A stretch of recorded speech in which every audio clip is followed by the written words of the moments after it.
makikita mo na kung paano ka mapupukaw ng topic ng message na ito at the time na may message na po yung kanyang topic, talagang lahat po tayo ay natututo, lumalago at namumunga, nakukorek, no po, re-rebuke at marami pa pong iba. Kaya let's welcome ang ating kapatid, no, na talaga naman, no, hindi lang po siya, ito lagi ko itong word sa kanya, hindi lang po siya nangangaral, nag-aaral pa siya.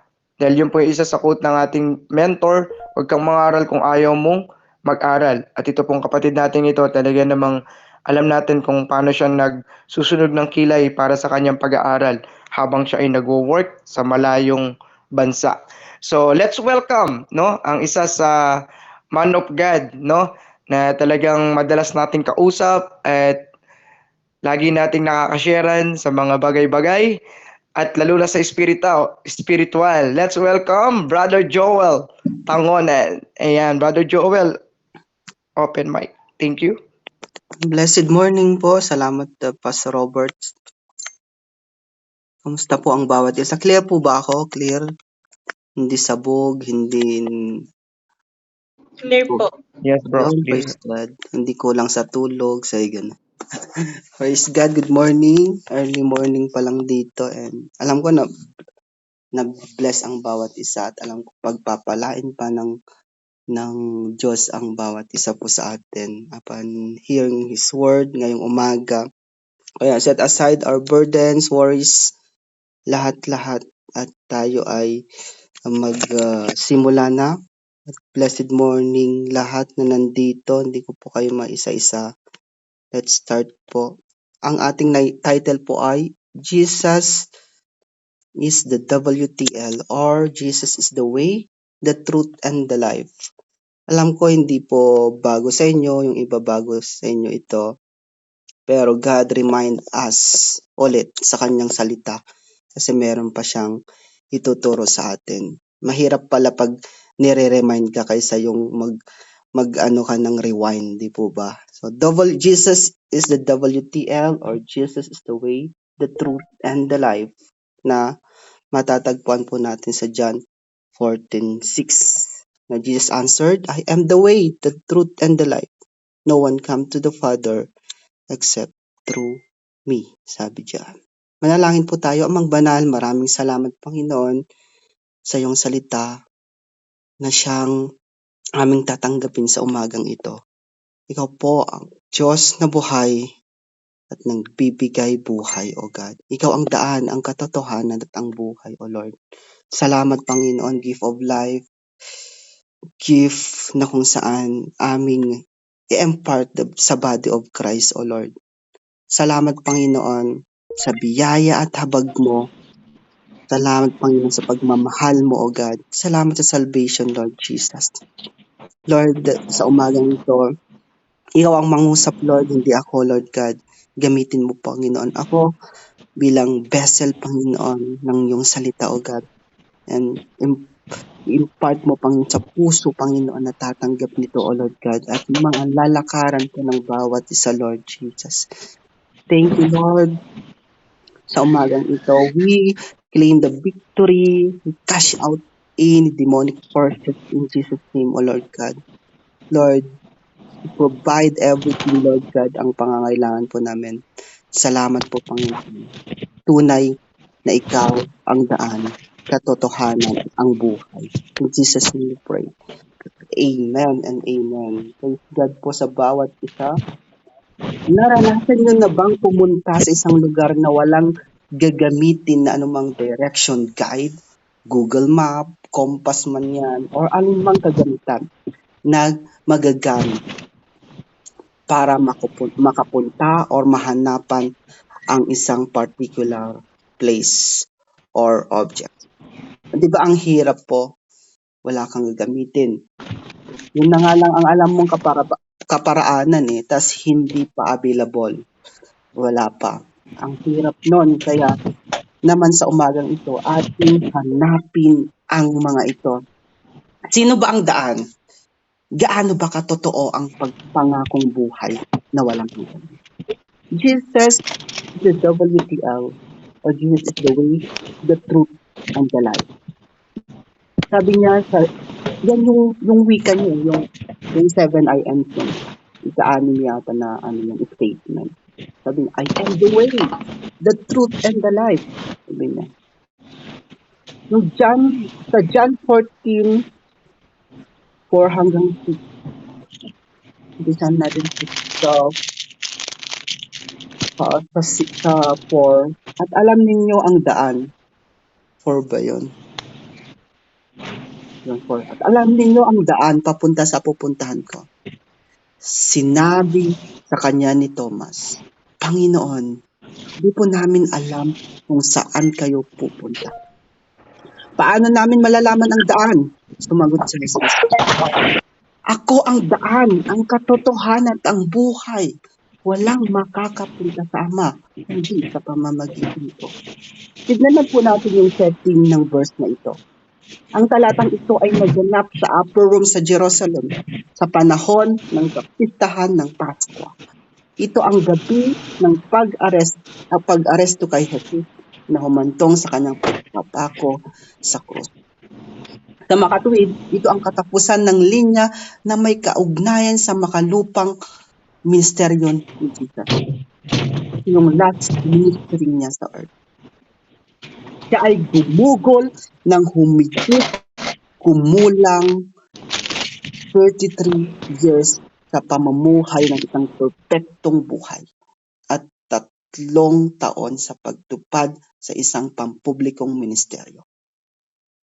Sa silid na ito, kasama ni Jesus ang 11 na disipulo. Dati mayroong 12. Ngunit ilang sandali lamang ang nakalipas ay pinaalis ni Jesus si Judas Iscariote upang pumunta at gawin ang nakatakdang gawin niya upang ipagkanulo ang anak ng Diyos sa halagang 30 pirasong pila.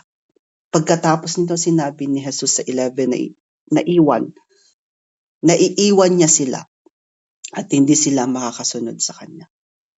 Yung realization ito ay parang sipa sa tiyan sa mga 11 na disciple. Ibinigay ng 11 na lalaking ito ang lahat para sumunod kay Jesus.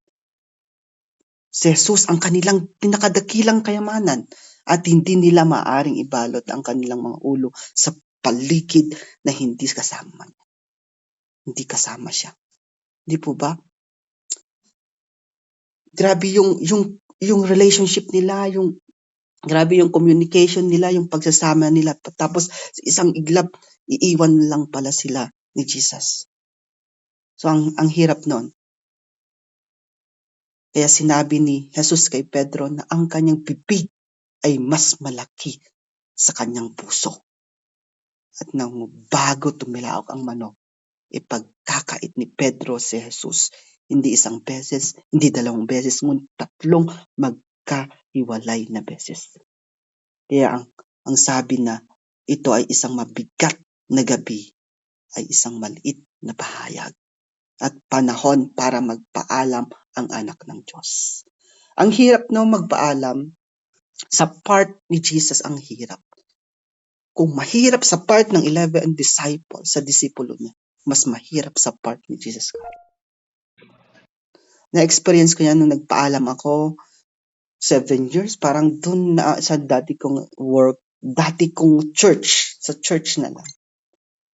Doon ako nag-aral, na ordain as a deacon, as naging elder, then boom, sa isang iglap lang, papaalam ka dahil sa work din. May plano kasi ang Lord yung plano niya ang matutupad, hindi yung plano mo. So paalam ka na lang, pero mabigat. Sa una lang yan, mabigat. Hirap.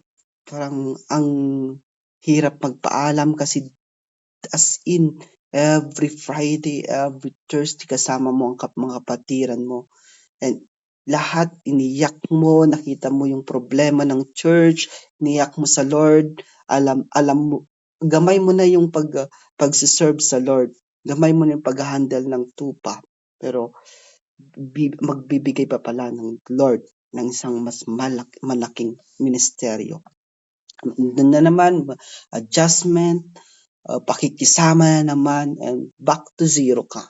Hindi pwedeng, elder ako, deacons ako, preacher ako sa una kong church, kailangan ko rin mag-preach dito. So, hindi po pwedeng ganon. So, magiging, sumunod tayo sa patakaran ng pupuntahan nating panibagong church para maganda yung flow ng ating paglago din. At marami din tayong matutunan sa panibagong journey natin. At yun yung ginawa natin ngayon. 2 beses din ako nalipat ng sentro ng Riyadh, tapos nalipat na naman dito. So, adjustment back to zero. And focus lang sa Lord kasi maraming impress sa'yo ng Lord. Yun, ang hirap magpaalam katulad ni Jesus. At ituloy po natin. Minsan mag-move on tayo. And move on din pag may time. Wag lang yung lahat na dinala natin yung kabigatan, yung pighati, hanggang sa paglipat natin, pamamaalam natin. Dapat may stop na yon, and magiging na lang yon, inspirasyon natin to move forward to the next level na kung saan binigay sa'yo ng Panginoon. At ito ang dahilan kung bakit nakikita natin ang mga salita ni Jesus sa verse 1 ng ating teksto na huwag mabagabag ang inyong mga puso. Huwag mabalisa. Ano yung mga dahilan bakit tayo minsan nababalisa? Wala kasi tayong focus, lack of focus, lalo na sa Lord. Nakapokus sa sariling kaparaanan, sariling desisyon, may sariling mundo, may sariling pagdidesisyon tayo minsan. Maniwala ka sa Diyos, maniwala ka rin sa akin, sabi. Nakikita niya ang pagkabalisa sa kanilang mga mata at nahabag siya sa kanila. At in-encourage ni Jesus na magtiwala sa sovereign triune God. Kahit ni si Jesus ay isa na malapit ng pasanin ang mga kasalanan ng mundo sa kanyang mga balikat, at ang kanyang laman ay napunit sa isang krus. Siya ay nag-aalala tungkol sa kanilang mga pusong nababagabag. Sinasabi niya sa kanila na magtiwala sa Diyos, magtiwala sa Kanya, at magtiwala sa plano. At ano ang plano? Ang plano ay si Jesus ay pupunta sa Ama upang maghanda ng isang lugar para sa kanila sa bahay ng Ama. Nung ibig sabihin niya, nangangahulugang ito na maliban kung si Jesus ay naghahanda ng isang lugar, walang lugar. Ang mga makasalanan ay hindi tinatanggap sa bahay ng Diyos. Ang Diyos ay banal at hinihiling na ang bawat nakatira sa kanyang bahay ay dapat na maging banal. At dahil alam ito ni Jesus, iiwan sila sa gabing iyon para maayos niya ang problema ng kasalanan ng mga hinirang ng sangkatauhan. Sapagkat kung hindi naayos ang problema sa kasalanan, wala silang pag-asa na makapunta sa langit. Tayo din, matatanggap na ang pag-asa kung hindi matatanggap natin ang pag-asa kung mamamatay si Jesus Christ. Kung hindi siya namatay, magpapatuloy pa rin tayo sa kasalanan. Hindi natin alam kung anong mangyayari sa atin kung walang ganong pangyayari. Ito, ang setting na ito is sorrowful setting.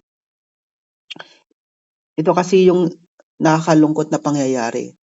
Kaya ang ginawa ni Jesus, inaliw ni Jesus ang kanyang mga alagad sa pamamagitan ng pagbibigay sa kanila ng kaalaman na kakailangan nila upang malampasan ang panahong ito. Siya ay nagsasalita tungkol sa lugar kung saan siya pumunta sa verse 1. Sinabi niya sa kanila na ang lugar na ito ay handa rin para sa kanila. Si Thomas ay nagtanong, paano tayo makakarating doon? Ano ang paraan? Ang sagot ni Jesus ay, ako ang daan, ang katotohanan, at ang buhay. So ang main points po natin ay tatlang. Simple. Jesus is the way, Jesus is the truth, and Jesus is the life. Unang puntos, Jesus is the way. May mahalagang papel si Jesus dahil siya ang the way. Siya ang daan. You cannot reach a place na hindi mo alam kung paano ito mapupuntahan. Bago ka pumunta sa Palawan or Boracay, you should first know how to get there. Kung hindi, maliligaw ka. Ang ibig sabihin ng way ay direction, ruta, daan, at kung paano makakarating sa isang lugar. Ang sabi sa Bible, si Jesus ang way. Si Jesus ang daan. Siya ang way o daan sa pagkakaroon ng relationship kay God at ang daan sa eternal life. Jesus is the only way. Wala nang iba. Narealize mo na ba kung gaano kakalos nang wala si Christ? Walang direction. Ang buhay mo, yung self mo dati. God is not promising daw na laging smooth ang daan o wala ka ng magiging problema. Pero makakasiguro ka na nasa tamang direction ka dahil Jesus is the way. Siya lang ang only and sure way. Jesus is the way. There are only two ways na ating pag-uusapan. Life and death, good or evil, dalawang ways. Yung two masters, God and possession, two ways and gates, the narrow and broad, yan ang ating pag-uusapan sa point na ito. Deuteronomy chapter 30 verse 15 to 20, hindi na natin babasahin nandyan na andyan yung nakita natin yung life and death, or good or evil. Pag pinili mo ang buhay, syempre may blessing. Pag pinili mo ang kamatayan, ang death, may kaparusahan. Merong choices ka, meron kang choice. Dalawang ways para mamili. Life or death, good or evil. It's your choice, mga kapatid. Kung life ang piliin mo, may blessing, pagpapala, at marami pang iba. Kung death ang pinili mo, kaparusahan ang naghihintay sa'yo. Magiging mabuti, hindi maging masama, kapatid. Yung sa Matthew chapter 6:24, andyan din yung two masters, God and possession or the mammon. No man can serve two masters, sabi dyan. For either he will hate the one and love the other. Totoo po yan. Or else he will hold to the one and despise the other. Ye cannot serve God and possession. Kayamanan or pera. Mamili ka. Diyos or kayamanan. Ikatlong example, ang only two ways, yung two gates and ways.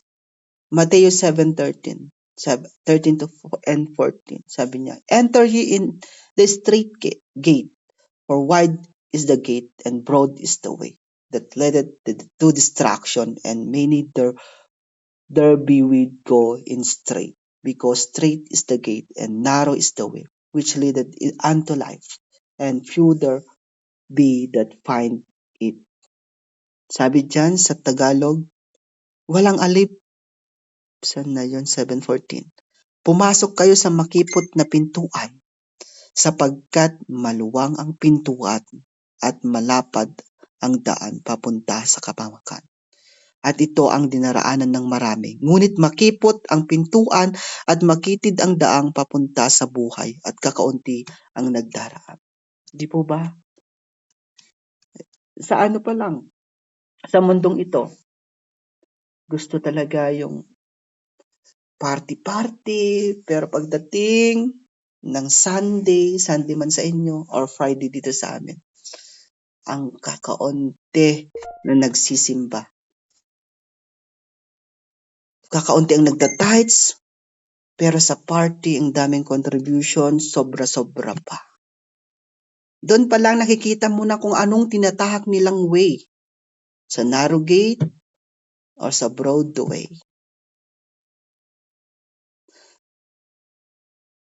This way is the straight way. Yan ang piliin mo. The word straight means narrow or difficult. As we just read in Matthew 7:13-14 kanina. Jesus' way is a straight way or a narrow way. Bilang Kristiyano, ito ay isang struggle. Maraming pagsubok, maraming pong pagsubok ang Kristiyano. Kung may magsasabi sa iyo na ang buhay ng Kristiyano ay puro lang kasiyahan, puro lang pagpapala, hindi po totoo yon. Kasi hindi lang po siya pagpapala, hindi lang po siya kasiyahan, kundi meron din pong pagsubok. May pagsubok po. Ngayon pa lang habang ginagamit tayo ng Panginoon, before, during, and after, meron nang nakaabang na pagsubok, consequences, or pagpapalo sa'yo. Pagpapalo o pagpapala tanggapin mo. Kasi it is worth it yan. Kasama yan sa buhay. Jude 1:3, mga minamahal, ang nais ko sanang isulat sa inyo ang tungkol sa kaligtasang tinatamasa nating lahat. Ngunit nakita ko ang kailangang isulat sa inyong isang panawagan na iyong panindigan, ang pananampalatayang pinagkaloob minsan at magpakailanman sa mga banal. This is the way. This is the way, is the straight way, the narrow way. This is the way na kung saan binabanggit yan at dito ka dadaan. Huwag kang dumaan sa kabila. Dito ka lang. Na kung saan makikita mo ang Diyos andun sa dulo ng iyong race, takbuhin mo sa buhay. Nakangiti, naghihintay sa'yo. Ephesians 6:12, sabagat hindi tayo nakikipaglaban sa mga tao. Amen po. Kundi sa mga pinuno, sa mga may kapangyarihan, at sa mga tagamamahala ng kadilimang umiiral sa sanlibutan ito. Ang mga hukbong espiritual ng kasamaan sa himpapawid. Kung may kagalit ka, hindi yung tao. Meron siyang mga forces, hidden forces, the spiritual forces. Yun yung kaaway mo, hindi yung tao. Kaya nga si Jesus sabi niya, ano siya sa kasalanan eh. Ano naman yun? Nalimutan ko. Basta na ano ka siya sa kasalanan, hindi sa makasalanan. Ephesians 6:12. Being Christian requires effort. Yung this is the way of Christian, yung boldness to share the gospel. Requires po ang effort, sacrifice, totoo, committed heart, servant heart, teachable heart, nagpapaturo, nagpapakorek. Luke 9:23, and he said to them, "If any man will come after me, let him deny himself." Ang tindi nito. "And take up his cross daily and follow me." Gusto mo yon? Yung successful ka na sa buhay pero kailangan mong kalimutan ang lahat na nakaangkla sa'yo para sumunod lang sa Panginoon.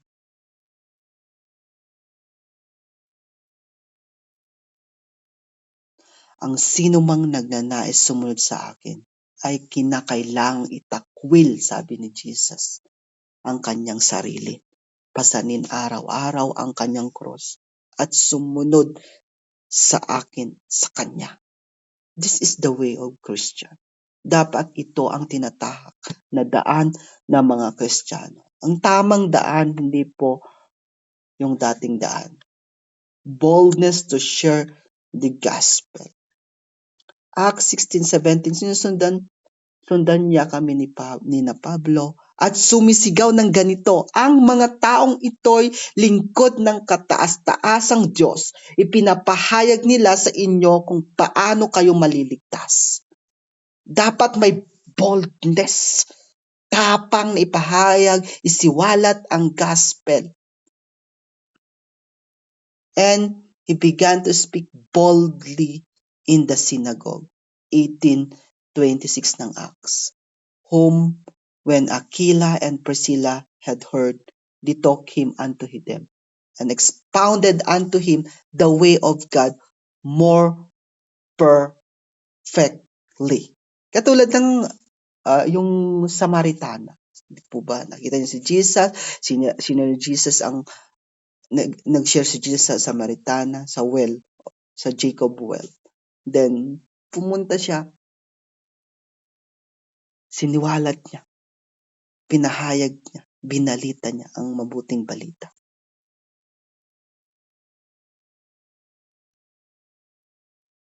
This is the way to heaven. Number 4, the narrow way, the straight way. This is the eternal life. Ito ang daan papunta sa langit. Mateo 7:14, ngunit makipot ang pintuan at makitid ang daang papunta sa buhay. Amen. At kakaunti ang nagdaraan doon. Nakakalungkot. Yan po ang realidad. Na maraming kakaunti ang dumaraan, nagdaraan sa makipot na pintuan o daan patungo sa buhay na walang hanggan. Mga dumadaan sa makipot at makitid na daan ay makakatanggap ng buhay na walang hanggan. Yun, sa una struggle, pero habang tinatahak mo ang daan, makipot na daan, na-realize mo na ito yung daan eh. Ito yung daan papunta sa walang hanggang buhay. Struggle ka, natututo ka. Daming problema, sinusubok ka. Napapatatag ka habang tinatahak mo ang makipot na daan. Those that walk this road will receive eternal life. Bibigyan niya ng buhay na walang hanggan ang mga taong patuloy na gumagawa ng mabuti. Naghahangad ng karangalan, kadakilaan at kawalang kamatayan. Roma 2:7. Yun, solid na tayo sa first point eh. Jesus is the way. Alam na natin, may pagpipilian, pero piliin natin ang life, piliin natin ang good, piliin natin yung makipot na daan. Amen? At piliin natin yung tamang daan. yung way of Christians na boldness to share the gospel, yung eternal life. Second points po tayo, Jesus is the truth. Jesus is the truth. People are looking for the truth. Yes. Gagawin nila ang lahat para lang mahanap ito. Kapag nahanap na nila ito, willing silang itaya ang buhay nila para dito. Mahalagang malaman ang truth because it is what will feed and save our souls. Delikado ang mga kasinungalingan. Lies can kill and send souls to hell. It's not surprising na ang pakana ni Satan ay baguhin at wasakin ang katotohanan. Ang tawag nga sa kanya ay liar, the father of all lies. John 8:44. Nakakalungkot na maraming tao ang naluloko niya. They follow Satan instead of God. Jesus enters the picture and introduces himself. I am the truth. I am the truth. Sabi na nga niya, di ka pa naniniwala. Ang dami pang di naniniwala. Ang sabi niya, His life, work, words, and promises are truth. Ang buhay niya ay ang katuparan ng promises ni God. Lahat ng mga prophecy tungkol sa kanya ay nagkatotoo. Because Jesus is the truth. Jesus is the Word of God. Truth kasi pinag-uusapan dito. Kaya nga, Jesus is the Word of God. John 1:1, John 1:14, solid yan. Nang pasilimula ay naroon na ang salita. Ang salita ay kasama ng Diyos at ang salita ay Diyos. Ang salita ay naging tao at nanirahan sa piling namin. Nakita namin ang kaluwalhatiang tunay na kanya bilang isang anak ng Ama. Siya ay puspos ng kagandahang loob at ng katotohanan. Jesus is the truth. Jesus is the Word of God.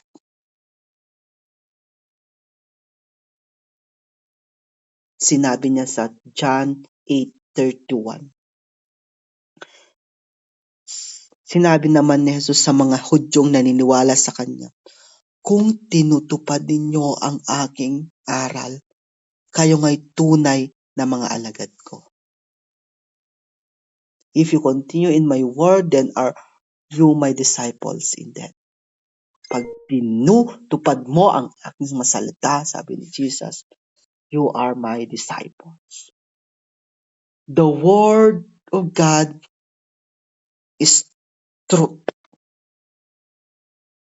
Kaya italaga mo sila sa pamamagitan ng katotohanan. Ang salita mo ang katotohanan.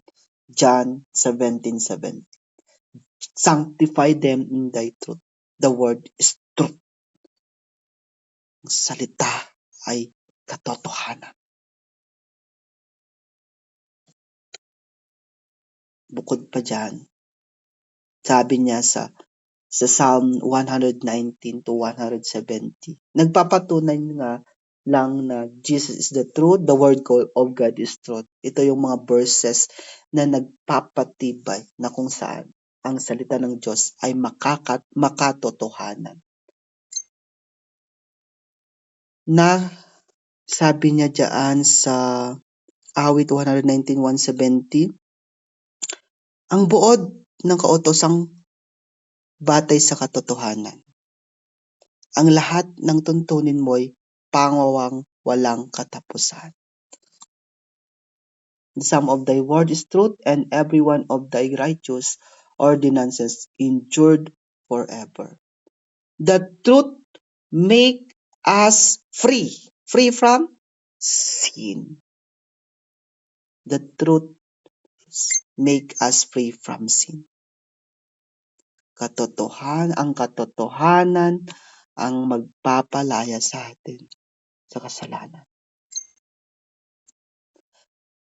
Makikilala niyo ang katotohanan at ang katotohanan ang magpapalaya sa inyo. John 8:32. At ang sabi niya pa diyan sa Roma 8:2, wala ako sa kapangyarihan ng kasalanan at kamatayan, sapagkat pinalaya na ako ng kapangyarihan ng Espiritong nagbibigay buhay sa mamagitan ni Kristo Jesus. Jesus is the truth, and the truth set us free. Ang ganda nun. Ang gandang verse nito. Kaya kailangan po natin i-meditate, isabuhay ng katotohanan, the Word of God, Jesus, si Jesus lamang ang makakapagpalaya sa'yo. Siya yung katotohanan eh. Siya yung truth eh. Naghahanap ka pa ng katotohanan, napahamak ka tuloy. Andyan na sa harapan mo, andyan na siya sa'yo, nagre-remind, tapos hindi mo pa, binalawiwala mo pa, napahamak ka tuloy. Andun ka namuhay sa kasinungalingan. Piliin natin ang katotohanan. Ito ay si Jesus lamang. Yung katotohanan ito ang magdadala sa atin sa langit. The truth bring us to heaven.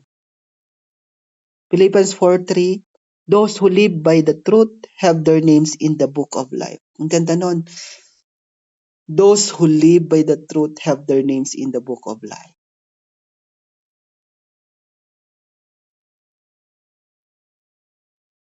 I entreat thee also through yoke fellow, help those women which labored with me in the gospel, with Clement also and with other my fellow laborers whose names are in the book of life. Philippians 4:3.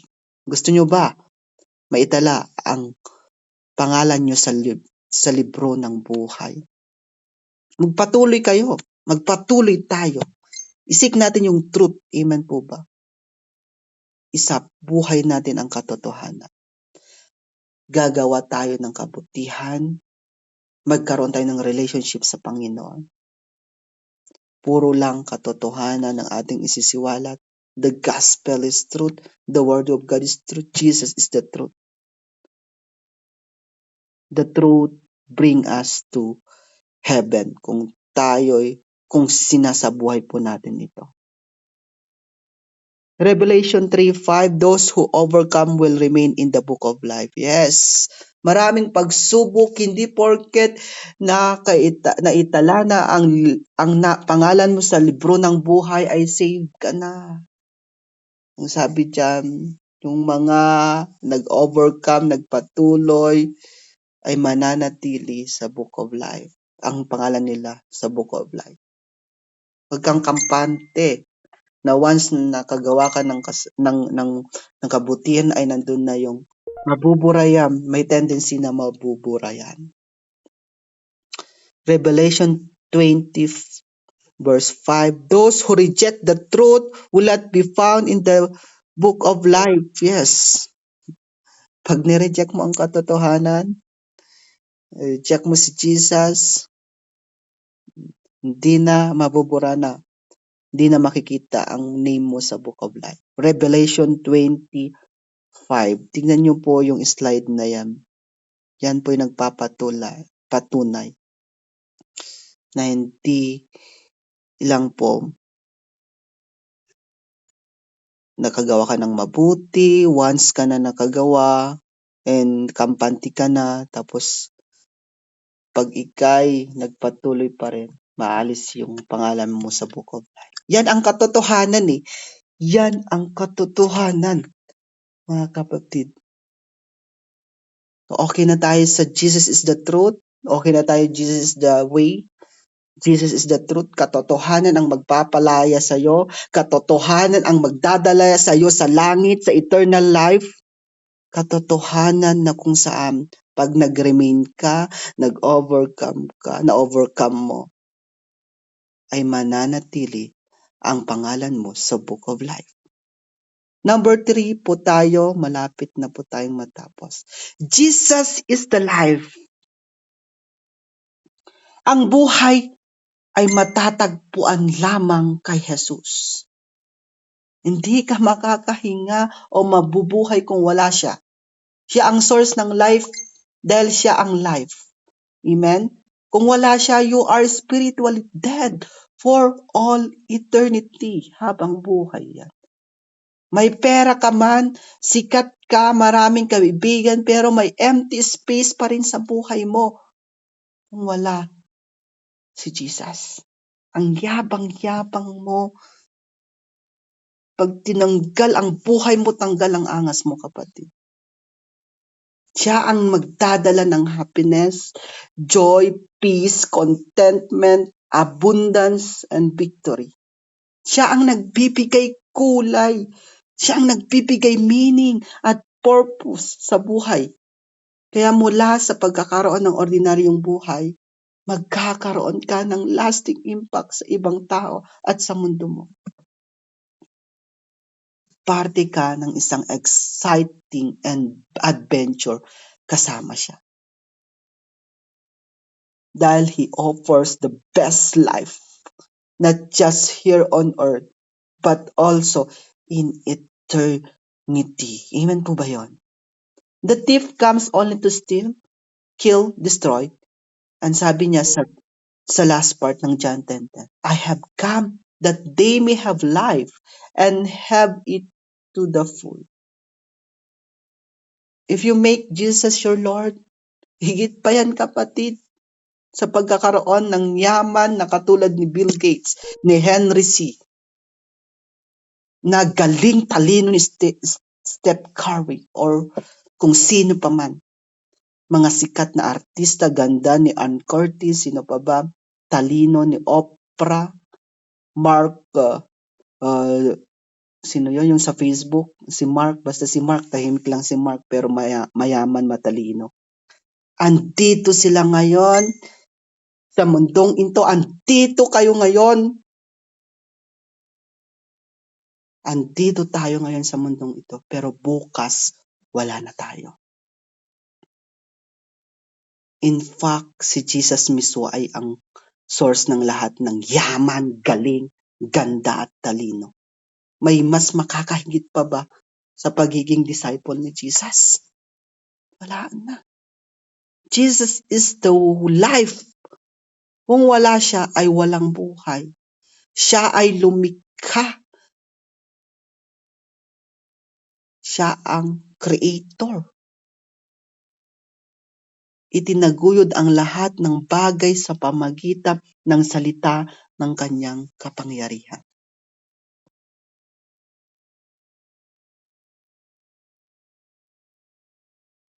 Gayunpaman, ay sa kanyang nabuo ang lahat ng bagay sa kanya. Colossians 1:17. At siya ay bago ang lahat ng mga bagay at sa pamamagitan ang lahat ng mga bagay ay nabubuhay. Gayunpaman, may darating na dakilang kamatayan. Yes, may hangganan din. Doon palang mag-i-start ang buhay, kapatid. Buhay na walang hanggan. Akala ng tao, the end na yung buhay dahil namatay na sila. Darating yung dakilang kamatayan, doon pa lang mag-start yung buhay. Yung buhay, totoong buhay. Buhay na walang hanggan na offer ni Jesus Christ. Ang kamatayang ito ay bunga ng kasalanan, Romans 6:23. Ang kamatayang ito ay walang hanggang pagkahiwalay sa Diyos. Pahayag 21:8, datapwat ang mga matatakutin at hindi sumasampalataya at ang mga kasuklam-suklam at ang mga mamamatay tao at ang mga mapakiapid at ang mga mangkukulam at ang mga sumasamba sa Diyos-Diyosan at lahat ng mga sinungaling ay magkakaroon ng kanilang bahagi sa lawa ng diningas na apoy at asopre na siyang ikalawang kamatayan. May eternal life, may eternal death din po. Ang masasama ay magdurusa sa ikalawang kamatayang ito. Datapwat ang mga langit at ang mga lupa na ngayon sa pamamagitan ng gayong ding salita iniingatan sa apoy sa araw ng paghukom at ng paglipol sa mga taong makasalan. Sabi dito, datapwat ang mga langit. Hindi lang po isa ang langit. 3 po according to the Bible. Pero sa ano yata sa Catholic, parang 9 ata, 12, parang ganun. Hindi ko lang sure, basta parang na-search ko dati yun. 3 heavens, yung nakikita mo, yan yung first heaven, second heaven, yung solar system. Third heaven, yun yung dun nakatira ang Diyos. Nagbibigay siya ng kaligtasan mula sa ikalawang kamatayang ito, ang buhay na walang hanggan. Amen. Life. Jesus is the life. Ganda ng offer eh. Kung gaano kaganda ang offer ng kaaway, mas maganda ang offer ng Diyos. Tanggapin mo ito, kapatid. Sapagkat ang kabayaran ng kamatayan, kabayaran ng kasalanan ay kamatayan. Ngunit ang kaloob ng Diyos ay buhay na walang hanggan sa pamamagitan ni Jesucristo na ating Panginoon. Kaya't siya rin ay makakapagligtas sa kanila na lubos na lumalapit sa Diyos sa pamamagitan niya, yamang siya ay nabubuhay magpakailanman upang mamagitan para sa kanila. Ang magnanakaw ay hindi pumarito. Ang magnanakaw ay hindi pumarito kundi upang magnakaw at pumatay at pumuksa. Pero sabi ng Lord, ako ay naparito upang sila magkaroon ng buhay at upang magkaroon sila nito ng higit na sagana. Jesus is the way and Jesus is the life. Jesus is the truth. Ganda. Sarap. Nire-remind tayo, ito ay hindi bago sa atin. But fresh impression every day. Sinasabi ng Lord sa'yo, tanggapin mo si Jesus. Tanggapin mo ang daan. Lakaran mo ang daan. Tanggapin, isik mo ang katotohanan. The truth. And lakaran mo, i-forecast mo ang buhay. Conclusion po tayo. Sinabi ni Jesus, ako ang daan, ang katotohanan at ang buhay. Jesus is the WTL. Jesus is the way, the truth, and the life.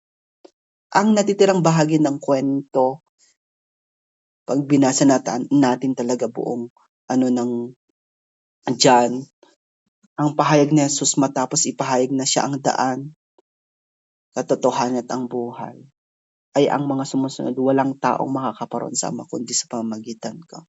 Ito ay isang bukod tanging pahayag.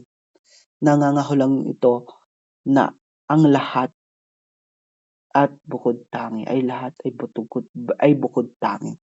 Ang lahat ng lumalapit sa pamamagitan ng Jesus ay maaaring pumunta sa Ama at ang mga lumalapit lamang sa pamamagitan ni Jesus ay maaaring pumunta sa Ama. Si Jesus ang tanging daan patungo sa Diyos ngayon. Susundan mo ba siya bilang siya ang daan, ang katotohanan at ang buhay? Or mananatili ka pa rin sa kinagahis ng mong buhay na kung saan nag-e-enjoy ka sa kasalanan? Dapat sundan mo ang daan. Tanggapin mo ang katotohanan at isabuhay ang buhay. Ang invitation po sa atin ngayon, kung ikaw ay isang Kristiyano ngulit nahulog sa kasalanan, nawala ng hina, ano sa tingin mo ang iba pang paraan na maaari mong gawin at maging kalugot-lugot sa Diyos? Ano pang katotohanan? Ano pang buhay kung ikaw ay napalayo nag-backslide ng hina. Ayaw nang dumalo sa church. Ayaw nang makinig ng Word of God kasi alam niya na daw. Alam ko na yan. Ano yung daan na tinatahak mo ngayon? Ano yung katotohanang pinapaniwalaan mo ngayon? Ato ang buhay na meron ka ngayon. Bumalik sa nag-iisang paraan.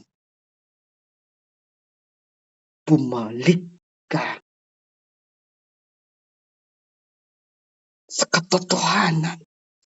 Bumalik ka sa nag-o-offer ng eternal life. Ngayon at ngayon din. Bumalik ka sa Lord. Kailangan mong mapakinggan ang mga pangangaral ni Kristo. Kailangan mong sundin ang paraan na sinusundan ni Paul, na sinusundan nila, sinusundan natin. Kailangan mong pakinggan ang daan para sa kaligtasan mo ngayon. Pakinggan ang salita ng Diyos. Ang pananampalataya ay nanggagaling sa pakikinig.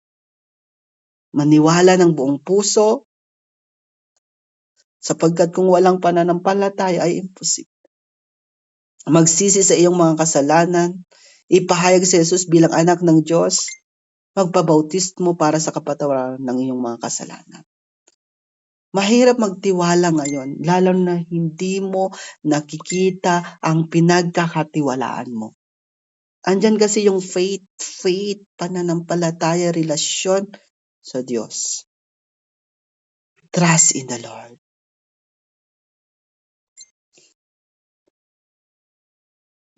Meron akong ikwento sa inyo about yung sa perya. Alam ko familiar siguro kayo dito. Yung nagbabike sa isang lubid.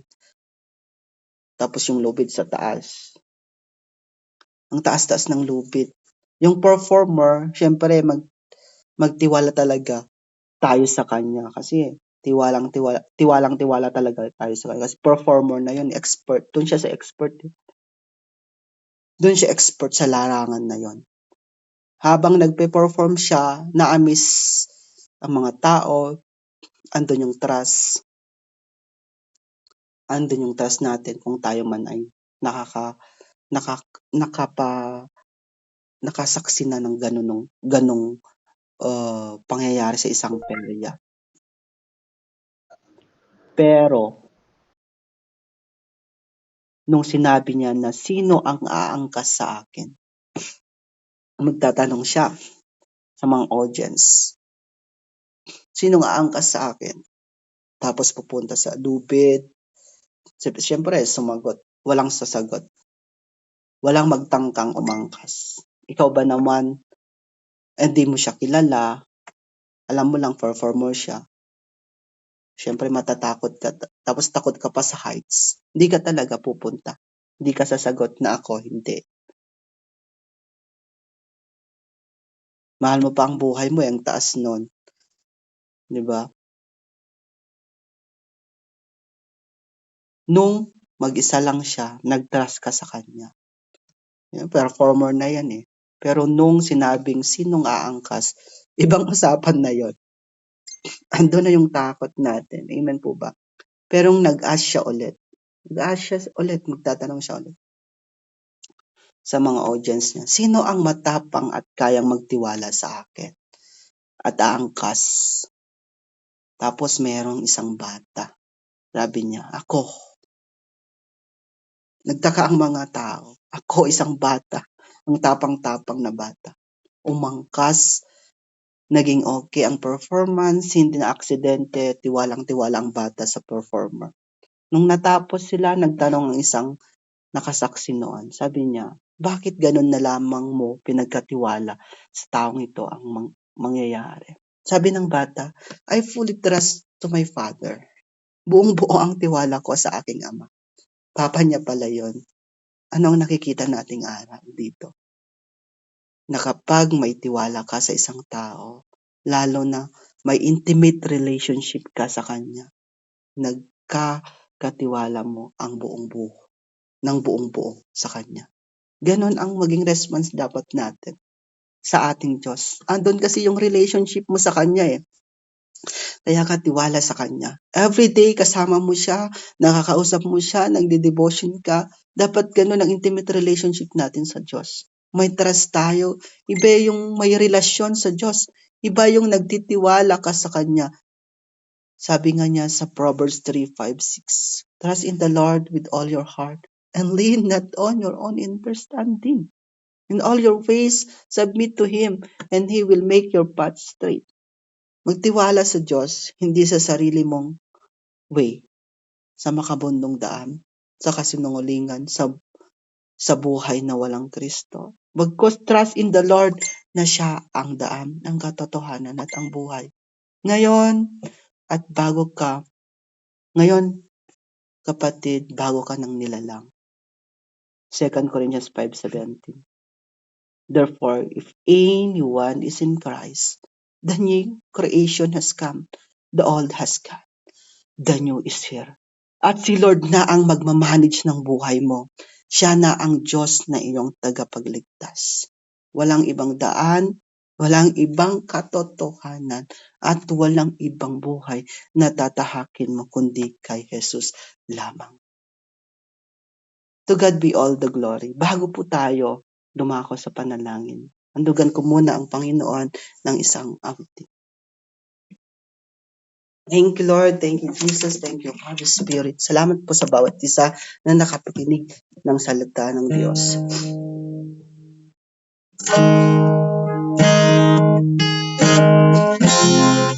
Yes, Lord God. Thank you, Lord. Salamat po sa iyong salita, Lord.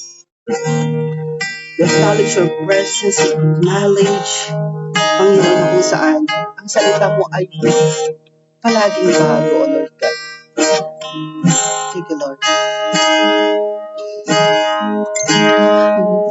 Ang buhay mo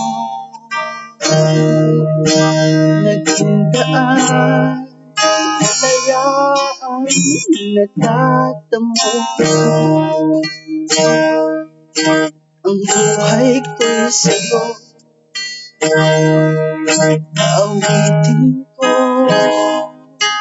Walang hanggan ang kabutihan mo.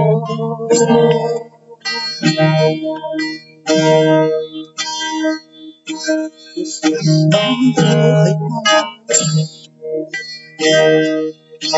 naging daan, kalayaan, natatamo.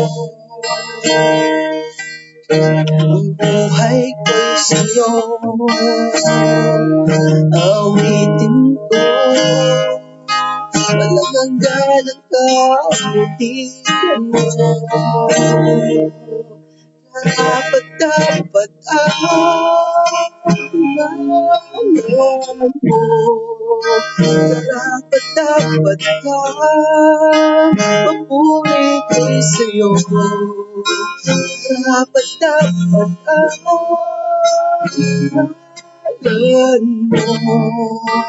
Dapat papuri ko'y sa'yo. Ang kasalanan ko, Lord God, nagtawad na, walang hanggan ang ibig mo. Biyaya mo'y sapat, awitin ko. Walang hanggan ang kabutihan mo. Dapat ang mo. Dapat kang papuri ko'y sa'yo. Dapat ang mahalaman mo. Dapat kang papuri ko'y sa'yo.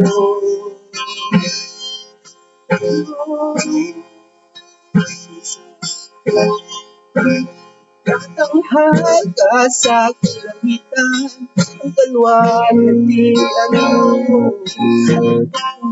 Purihan mo, nagila ang pangalan mo.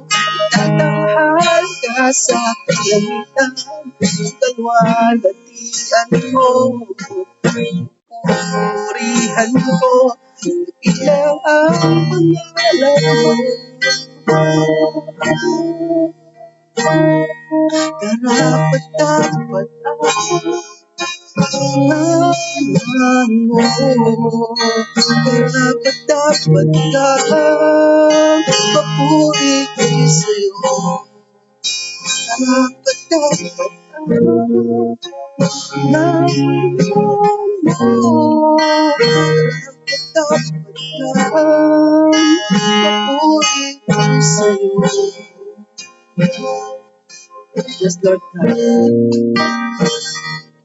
You are the way, you are the truth, and you are the life, O God. Hindi po kami makakapunta sa Ama kung hindi sa pamamagitan mo, O Diyos. Lord, Ikaw lang ang nag-iisang daan.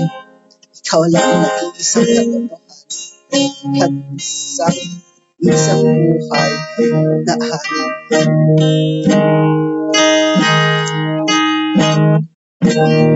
pagtitiwalaan, lalakaran. Ikaw, O Diyos. Thank you, Lord. Thank you, Jesus. Thank you, Holy Spirit. O God, sa umagang ito, Lord, manifest your word sa amin, O God. Impart the body of Christ na nangihina, na kailangan, Panginoon, pagliligtas mo, na kailangan ng katotohanan, na kailangan ng daan, O God, Lord Jesus. Kami, Panginoon, every day, kakaroon ng battle. Lord Jesus, Ikaw ang daan, Ikaw ang paraan. Ikaw ang way, O Lord God, the only way, O Lord Jesus. 2024, bagong taon. Lord, magsisimula kami, O Lord. Panibagong buhay, panibagong taon na kung saan nagkakaroon mo sa amin, O God. Panibagong buhay, Lord Jesus. Mahirap man, Panginoon, tatahakin po namin, pero andun ka, Panginoon, nagsisilbing direction po namin, O God, sa aming patutunguhan, O Lord. Lord, I speak blessing. I speak life, O God, sa bawat isa. Forgiveness, Lord Jesus. Kasalanang hindi na iwan. Pero Lord, Ikaw, Panginoon, ang tanging Diyos. Pa ako sa cross, nagligtas mo sa amin, nagliligtas mo sa amin. Lord, salamat po, Panginoon. Itala mo, Panginoon, ang pangalan po namin sa Book of Life. Lord, Ikaw ang Diyos. Ang Diyos. Ang mga Diyos, Hari ng mga hari. Salamat po, Panginoon. Salamat, Banal na Espiritu. Lord, magpatuloy kami, Panginoon, dahil Ikaw ang Diyos. Ang nagbibigay, nagpapala, bibigay ng buhay na walang hanggan. Sa iyong kapurihan, kadakilaan, pagdulawalhati, mataas na adoration, O God. In Jesus' name we pray. Amen and amen. Thank you, Lord. Salamat po sa Panginoon. Salamat po sa lahat. Back to you, Fasi. Amen. Glory to God. Maraming salamat po, Brother Joel, sa message for today. No? Glory to God. Jesus is the way, the truth, and the